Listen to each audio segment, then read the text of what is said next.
ഇൻവസീവ് cardiology, non invasive cardiology, ഇങ്ങനെയൊക്കെയുള്ള കോഴ്സുകളുണ്ട്.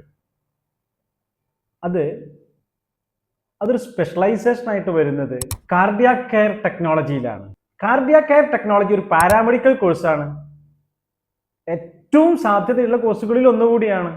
ഹൃദയ സംബന്ധമായ രോഗനിർണയങ്ങൾ, ഹൃദയത്തിന്റെ പ്രവർത്തനങ്ങൾ, അതുമായി ബന്ധപ്പെട്ടിട്ടുള്ള ഒരു ചികിത്സയാണ്, അല്ലെങ്കിൽ ചികിത്സിക്കുന്ന ആളുകളെ ഹെൽപ്പ് ചെയ്യുന്ന മേഖലയാണ് കാർഡിയാക് കെയർ ടെക്നോളജി എന്ന് പറയുന്നത്.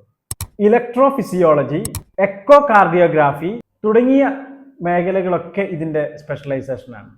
കാത്ത് ലാബുകളിലും കാർഡിയോളജി ഹോസ്പിറ്റലുകളിലും ക്ലിനിക്കുകളിലും കാർഡിയോളജി ട്രീറ്റ്മെന്റുമായി ബന്ധപ്പെട്ടിട്ടുള്ള മേഖലകളിലും ഒക്കെ ഇതിന് ജോബ് ഓപ്പർച്യൂണിറ്റീസ് ഉണ്ട്. സാധ്യതകളെ കുറിച്ച് പറയേണ്ടതില്ല, ഇഷ്ടംപോലെ സാധ്യതകളുണ്ട്. ഇൻട്രസ്റ്റിംഗ് ഉണ്ടെങ്കിൽ തീർച്ചയായിട്ടും ഇത് നല്ല ഒരു കരിയറായിട്ട് നമുക്ക് എടുക്കാവുന്നതാണ്. All the best. Thank you.